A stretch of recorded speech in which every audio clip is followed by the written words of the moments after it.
Welcome to Discovery Tour by Assassin's Creed, Ancient Egypt.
Welcome to Alexandria, planning of the city.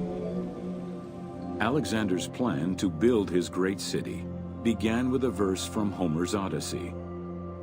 There is, in front of Egypt, in the sea with many swells, an island called Pharos. Guided by these clues, Alexander the Great founded his future city at the western end of the Nile Delta.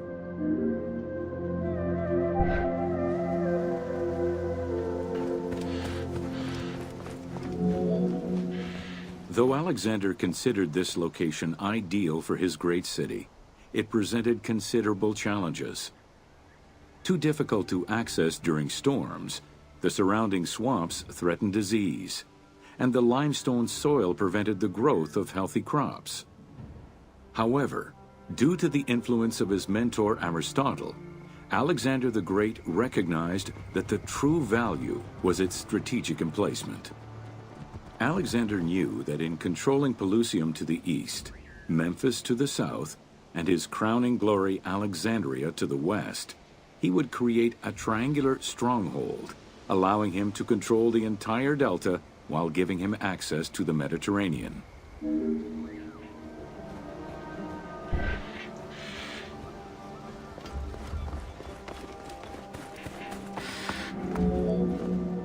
The Great Walls of Alexandria had a humble beginning. Lacking chalk to outline the future city's foundations, architects were forced to use flour instead. Clouds of migrating birds swept down and ate the flour, erasing the plans. This prompted Alexander to seek guidance from the oracles, who reassured him that his future city was destined to feed a large population.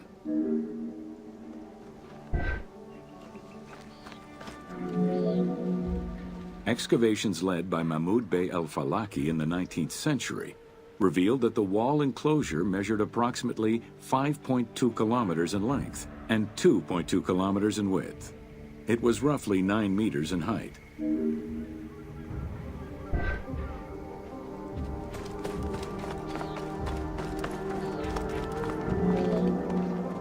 These formidable ancient walls would resist a number of attacks, including fending off the king of Syria in 169 BCE. It wasn't until 295 CE that they eventually fell to Roman Emperor Diocletian, and this only after 8 months of relentless assault.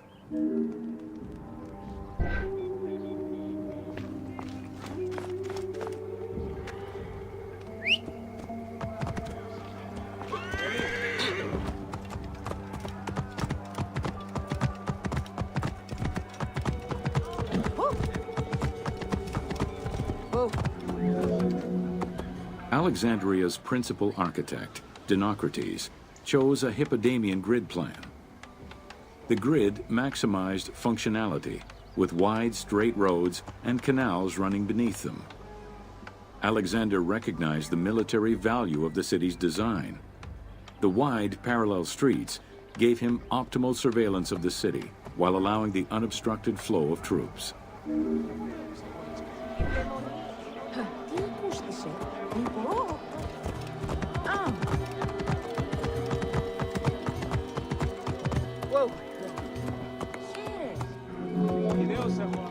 A central corridor ran from the Mediterranean's north port down to Lake Mareotis to the south. This thoroughfare acted as an unobstructed link for commercial trade and travel between the two ports. Many of the streets were bordered with grand buildings and parks, including Canopic Street, with its impressive gate bordering the eastern end.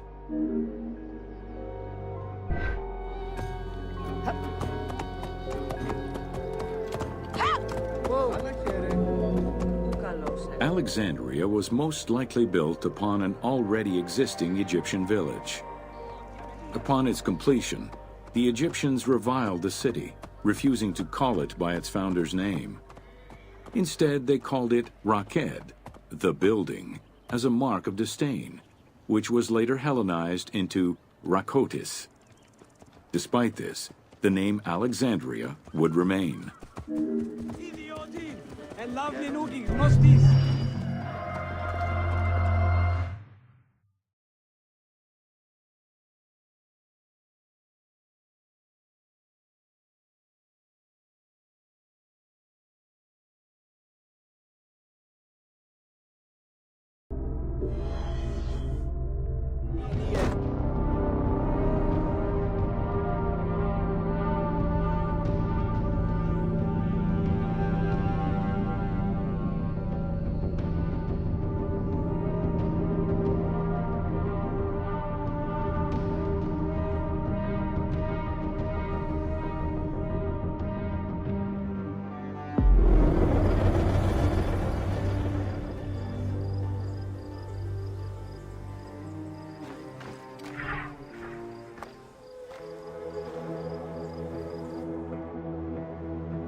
Welcome to the Greek Pharaohs.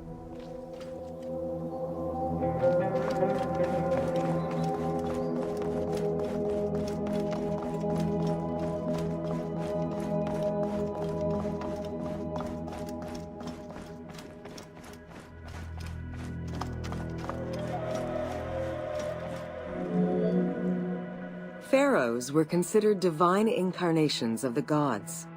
As an avatar of the gods living on Earth, the pharaoh's role was to preserve fundamental values and universal harmony by removing chaos, Isfet, and ensure that justice, Mot, prevailed.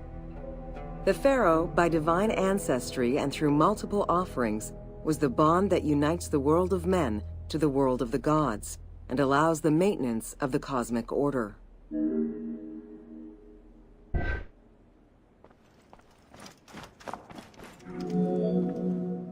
The Ptolemaic dynasty reigned over Egypt from 305 BCE to 30 BCE. The dynasty was called the Ptolemies of the Lagids, in recognition of the founder of the dynasty, Ptolemy Lagos, a Greek general and close friend of Alexander the Great. While Macedonian, Ptolemy Lagos understood that to be accepted by the Egyptian people, he would have to adopt their traditions. Upon assuming the title of pharaoh, he changed his name to Ptolemy I Soter, meaning savior.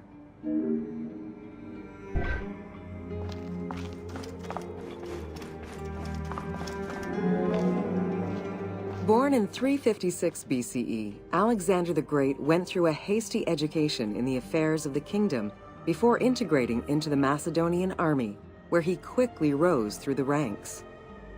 After his father's assassination in 336 BCE, which some believed was orchestrated by Alexander himself, he became king of Macedonia.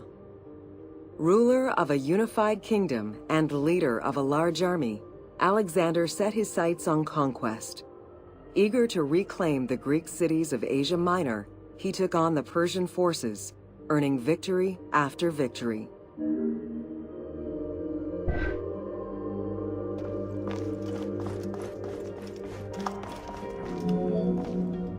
Ever victorious, Alexander the Great marched on, laying siege to city after city until he reached Egypt, where the Persians were defeated yet again. Viewed as a liberator by the Egyptian people, Alexander decided to become pharaoh in due form. He traveled to Thebes to make a sacrifice to Apis, then went to the oasis of Siwa, where he was proclaimed son of Amun. Officially pharaoh of Egypt, Alexander spent much of the winter there and founded the city of Alexandria. Perhaps not coincidentally, being pharaoh allowed Alexander to spread propaganda to prepare further conquests. He resumed his military campaigns in 331 BCE.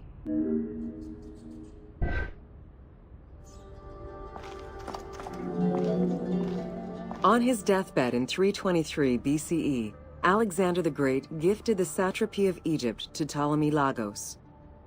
Perfectly aware of the value of Egypt, Ptolemy ensured not only the stability of the country's borders, but also its economic and military development. At the same time, he worked with the Egyptian elite to maintain the internal order of the country. By 305 BCE, Ptolemy, well respected both in Egypt and in the Mediterranean, was at the head of the largest fleet of the Hellenistic world. Ptolemy officially took the title of Pharaoh of Egypt in January 304 BCE, on the anniversary of Alexander the Great's death.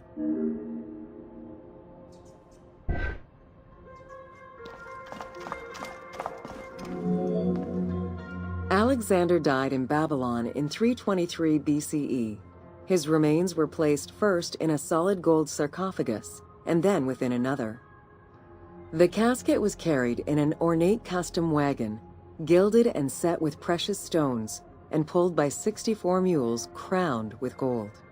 The funeral procession was diverted to a grandiose temple in Alexandria, built in the conqueror's honor under the orders of Ptolemy I.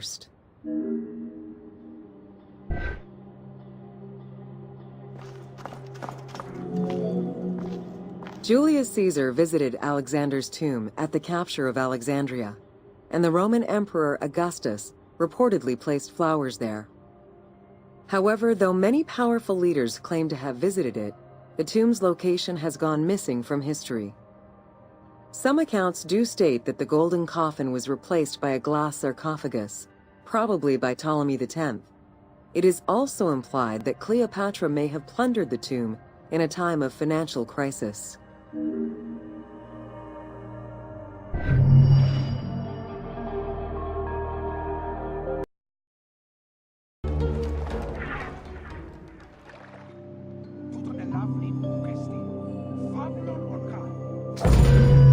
Welcome to Cleopatra, Queen of Egypt. Cleopatra VII Theophilopator ascended the throne in 51 BCE at the age of 18. Though her early attempts to maintain power were often challenged, she eventually prevailed and became the sole ruler of Egypt. According to Plutarch, she was the only Ptolemaic pharaoh to speak the Egyptian language. Her intelligence, coupled with a good education and a great political mind, allowed her to make the alliances necessary to maintain the independence of Egypt while Rome was becoming a Mediterranean empire.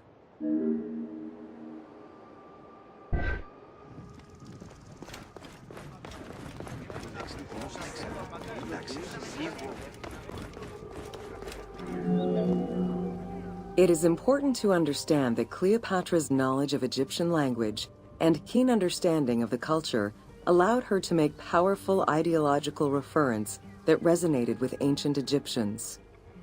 By associating herself with the goddess Isis, the divine mother, great of magic, and repository of divine essence, Cleopatra firmly established herself as the protector of the two lands and legitimized her place on the throne.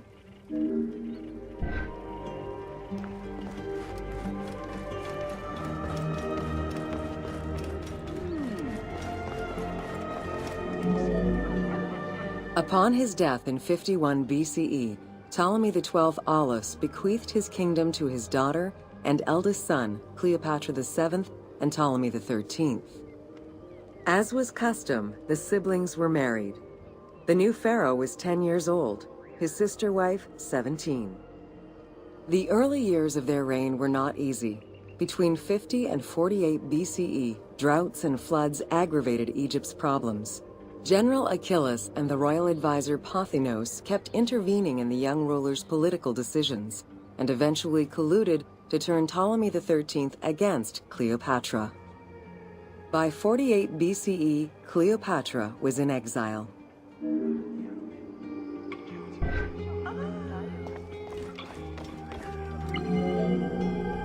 During Cleopatra's exile, the Roman Empire was not without its own internal conflict.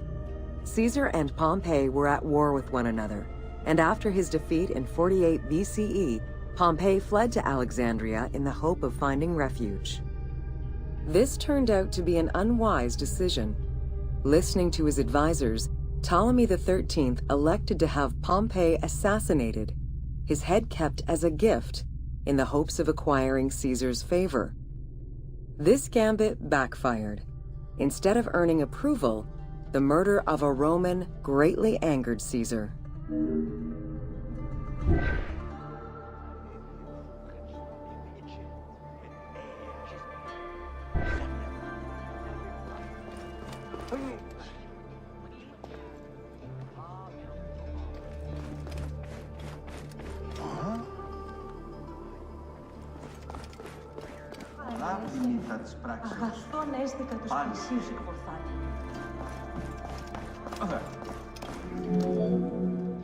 Cleopatra, aware of Caesar's anger against Ptolemy for the murder of Pompey, decided to take advantage of the situation. She returned to Egypt in secret, hoping to establish an alliance with one of the most powerful men of the time. Outside of the legend, where she had herself smuggled into his quarters in a carpet, what exactly happened during that fateful meeting remains a mystery. However, Caesar seemed to see a better ruler for Egypt in Cleopatra than in her young and too easily influenced brother. Invoking Ptolemy XII's will, Caesar attempted to mediate peace between the siblings.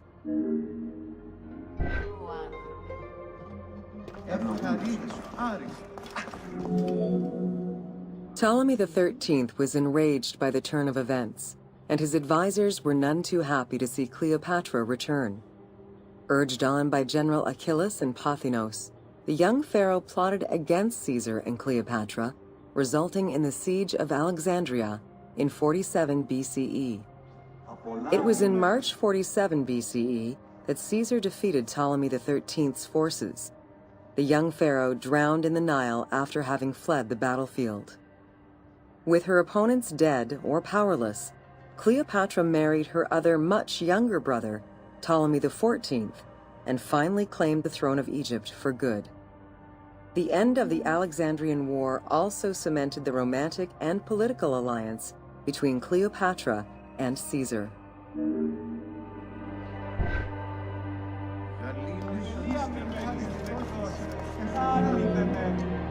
In June of 47 BCE, Cleopatra gave birth to a son, whom she called Caesarion. Caesar did not accept the boy as his heir, choosing instead his nephew Octavian.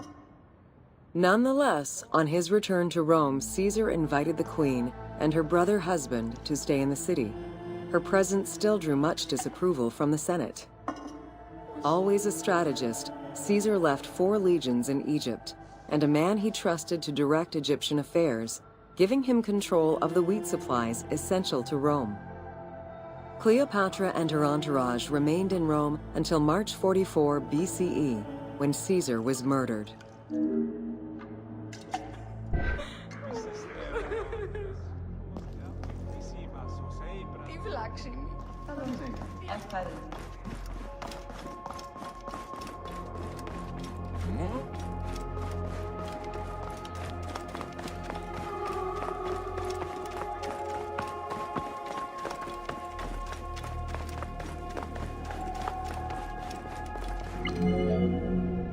Caesar's most faithful ally, Mark Antony, often visited the Queen of Egypt during his stay in Rome. Unlike most, he recognized the legitimacy of Caesarion, the natural son of Caesar. Antony knew he would need the riches of Egypt in order to fight Octavian and claim the Roman Empire. Cleopatra, in return, saw a powerful ally. In the winter of 41 BCE, she arranged a sumptuous tour of Egypt by boat to show Antony the wealth of her country and the power she held as its ruler. A romantic and political relationship followed. The Roman Senate was once again most displeased. To calm spirits in Rome, Antony married Octavia, sister of Octavian.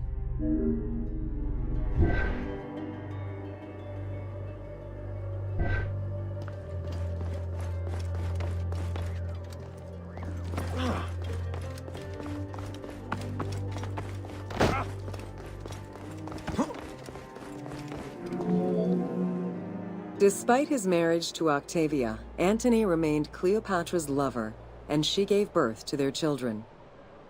Cleopatra increased her kingdom's territory and started a political propaganda alongside her lover in Egypt and beyond. She hoped to create a Ptolemaic federal empire with Alexandria at its center. Antony eventually repudiated his Roman wife for the Egyptian queen, much to the dismay of the Roman elite. However, while Mark Antony focused on Egypt, Octavian carefully gained military and political ascendancy over him in Rome.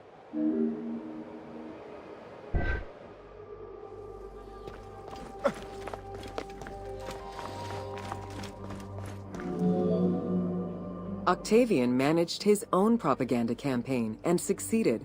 The Roman people hated Mark Antony and Cleopatra. To avoid the censure still inherent in attacking a fellow Roman, Octavian simply declared war against Egypt.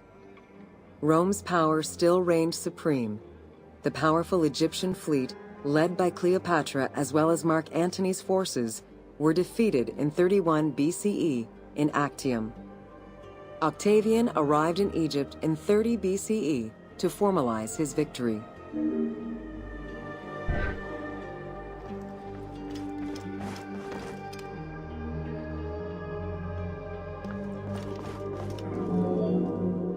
The following events remain difficult to confirm due to the many versions and legends around them. It is believed that after hearing a rumor about Cleopatra's suicide, Mark Antony committed suicide himself.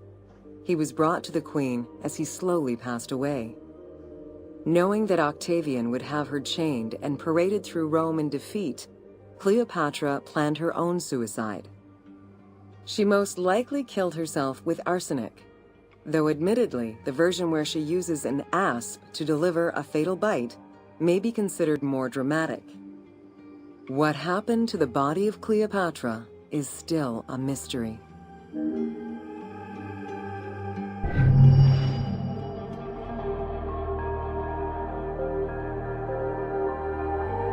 Don't forget, you can still use photo mode at any time.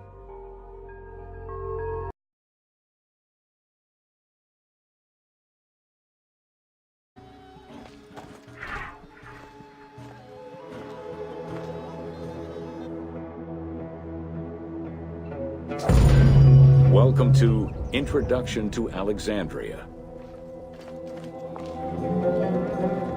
After conquering Egypt in 331 BCE, Alexander the Great decided to build a new city, which, as per his habit, he named after himself.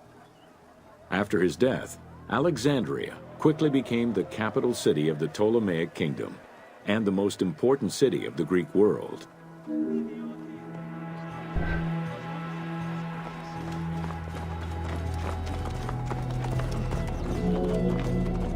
The city was built between the Mediterranean Sea and Lake Mareotis, which resulted in Alexandria becoming a crucial cultural hub and trading center.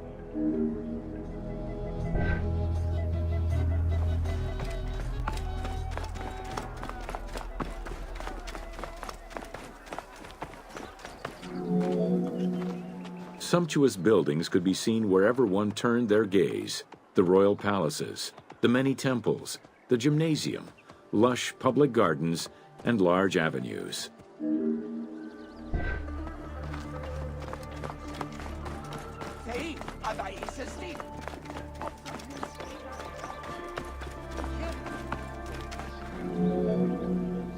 With its incomparable beauty and advantageous geographic location, Alexandria attracted foreigners, intellectuals, and traders. One of the most cosmopolitan cities of the ancient world, Alexandria supplanted even Athens as the most important Greek city in history.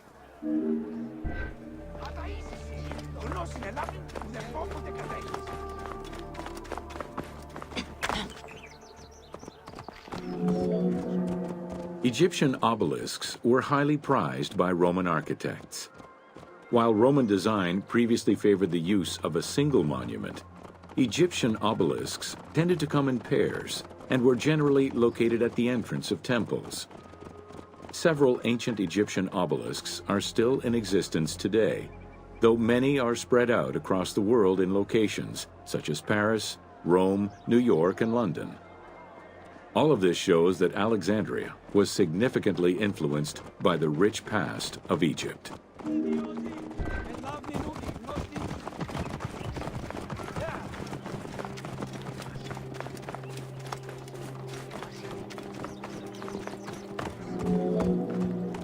Alexandria had several main streets. Its most famous artery was the Canopic Way.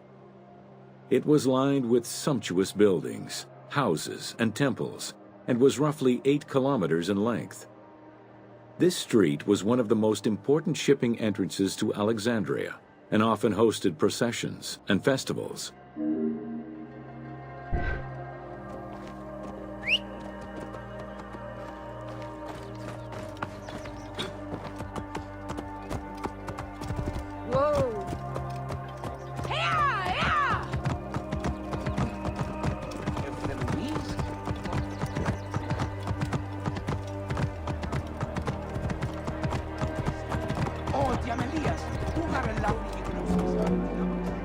The width of the street, 30 meters, was abnormally large even by Greek standards. This is likely because the Canopic Way was made in a short span of time and based on an urban plan, as opposed to being slowly built over time, as was usual for the era.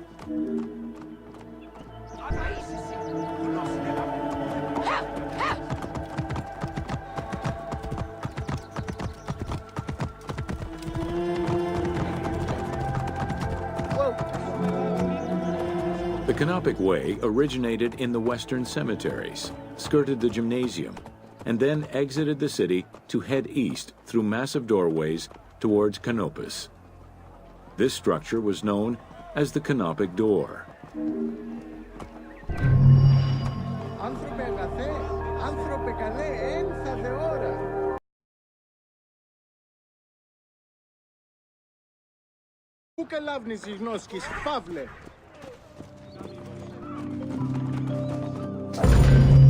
Welcome to The ports of Alexandria were a major commercial hub, effectively connecting Egypt with the Mediterranean regions and beyond. A tremendous amount of materials and goods flowed through the city on a daily basis. The large port market was called the Emporion. It was there that merchandise was traded by the ship owners, called nakliros.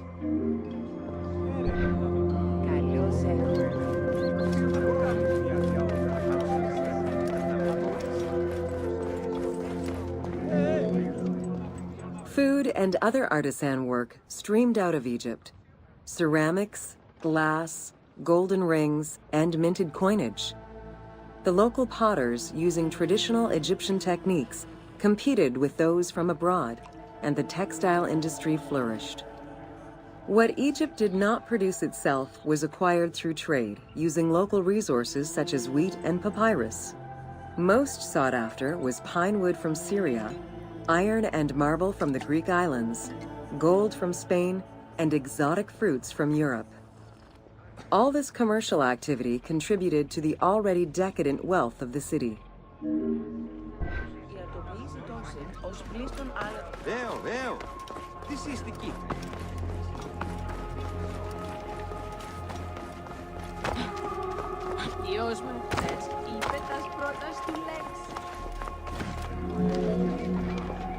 The wood imported to Port Mareotis through Alexandria's seaward ports was used in the nearby shipyards, where most of Egypt's ships were built. Employing tens of thousands of shipbuilders, the shipyards contributed to establishing the Egyptian fleet as one of the mightiest of the era. Any wood not used in shipbuilding was further disseminated through Egypt for various purposes.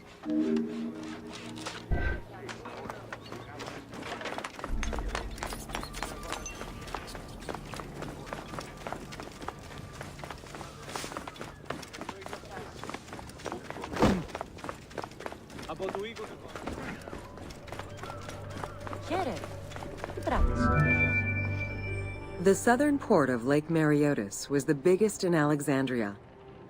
Save for a branch angling westward, the lake's size in the Ptolemaic era was roughly 40 to 50 kilometers from north to south.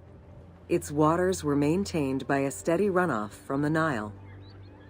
In addition to the lake, a man-made canal was created to assist in the transfer of goods from the city to the port using barges, though it is not represented in the game due to its size.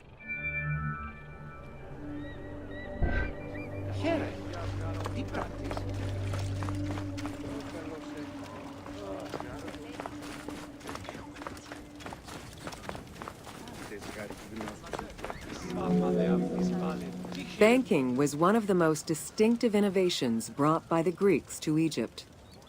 The centerpiece of Alexandria's wealth was the royal systematization of taxes on almost everything. Basic items such as salt, oil, beer, wheat, and linen were heavily taxed. As a result, the royal treasury of Alexandria was able to ensure the economic stability of most of the administrative areas of Egypt.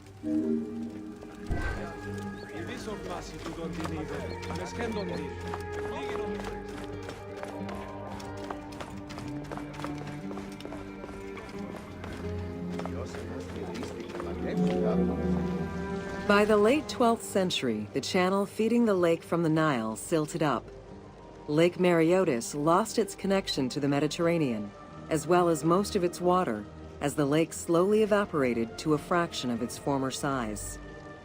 In modern times, Lake Mareotis is being kept alive through irrigation. However, only about 17% of its original size remains.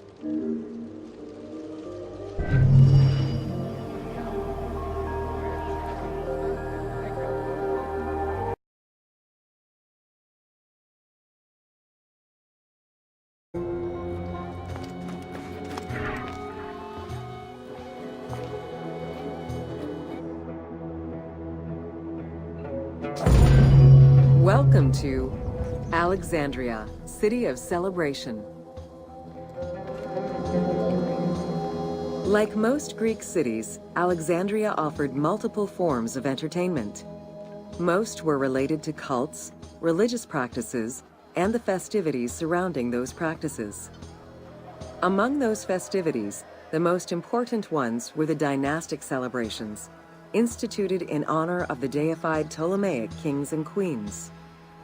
These celebrations could go on for many days and included sacrifices, offerings, processions, and public banquets.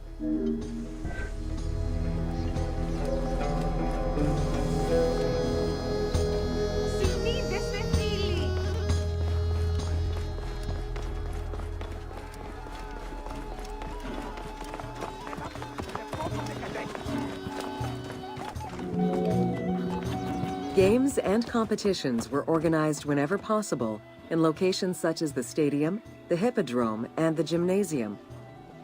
The residents of Alexandria favored such events where athletes, poets, and musicians from Egypt and other cities of the Greek world competed.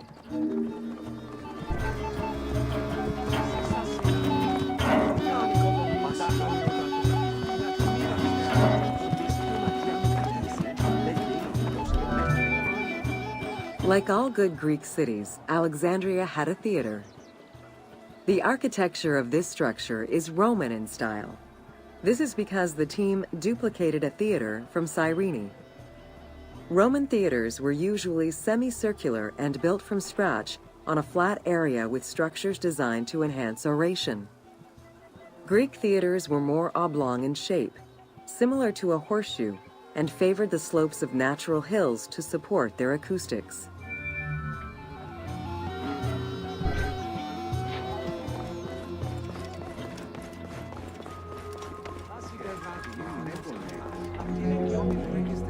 At the theater, one could witness the plays of contemporary comic and tragic authors. The play you are witnessing below is Menander's Dyskalos, more commonly known as the Grouch, a late and popular entry in the Greek comedies.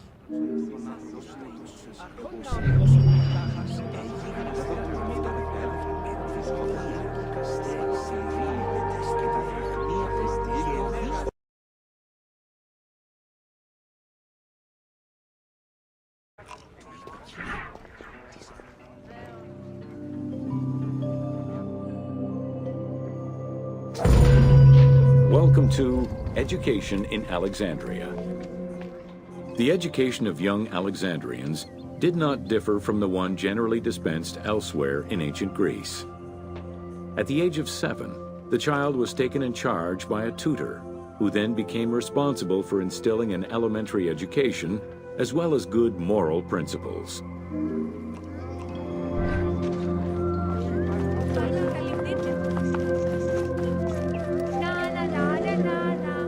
Teaching was generally done outside, in the open air. In the gymnasium, students were taught not only sports, but also topics such as rhetoric, philosophy, music, and poetry, all things deemed essential to one's education at the time.